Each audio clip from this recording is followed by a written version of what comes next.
And this election brought about an even more enduring conflict because the Federalists, they had enacted the Judiciary Act of 1789. Now, this will be important in a few minutes.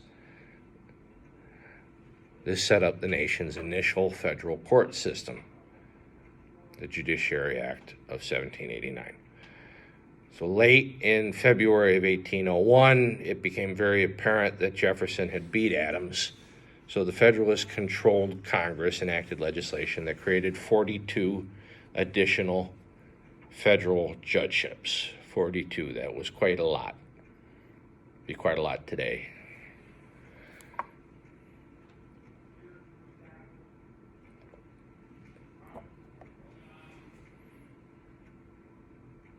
Even greater amount back then. So Marbury was one of these judges. It was what was called they were all called the midnight judges. Callie? It's your your attendance grade. Sign it if you're okay with it. Okay. I think you will be.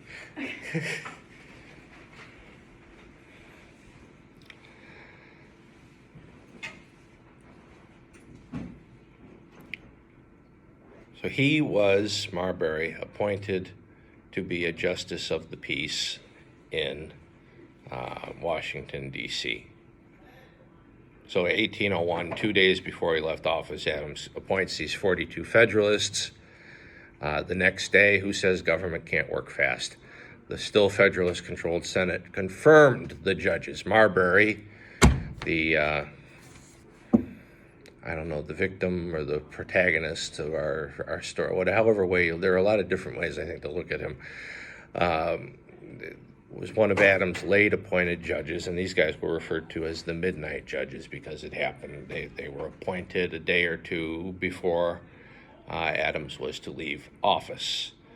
He was nominated to be a justice of the peace in Washington, D.C., and that was a very low-ranking appointment. That was one of the lowest ranking appointments that Adams made at that time.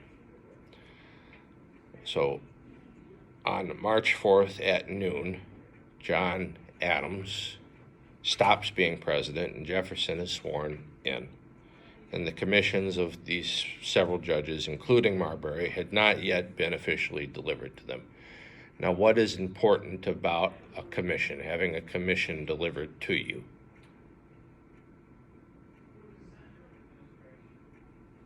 Now I could turn on C-SPAN and see that President Biden had confirmed me as a justice of the peace for Washington, D.C. And I'd know I was, and this wouldn't be an issue. Back in those days, they didn't have that resource.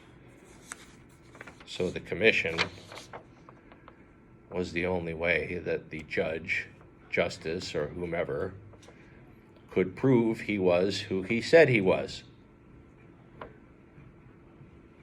So he comes to the courthouse, Marbury comes to the courthouse, and he says, "I'm Judge Marbury. I have been appointed by John Adams to be justice of the peace." And the police officer guarding the courthouse says, "Yeah, and I'm the King of England, buddy. I know of no such judge."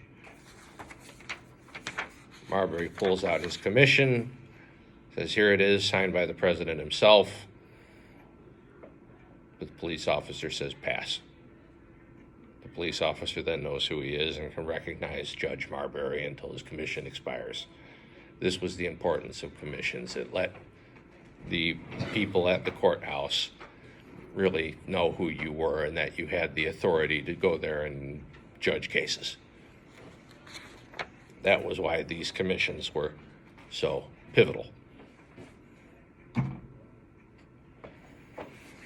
So John Marshall, who became a Chief Justice of the Supreme Court, he was President Adams' Secretary of State very nearly till the end, until Jefferson took office.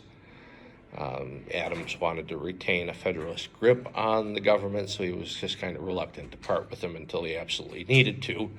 But he did on March 3rd, 1801, the day before the new president was to be sworn in. He took over John Marshall as Chief Justice of the Supreme Court. And he swore Jefferson in as president the next day.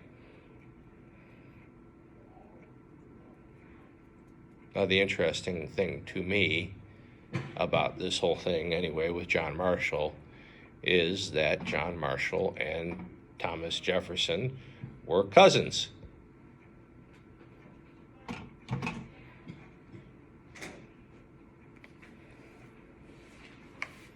Who had both been revolutionaries together and who had completely opposite views of how the country should work. Obviously, if we know that Chief Justice Marshall, had a certain view, he wanted the country to have a large monarchical type government. Jefferson didn't. The new Chief Justice really wanted, the government to be able to regulate the economy without consultation with or without the approval of the states. So they couldn't have been more different politically if they'd wanted to.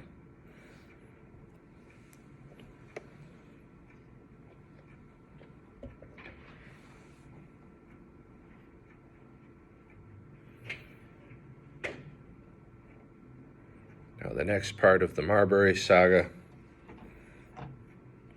pick up on slide 40 in just a moment.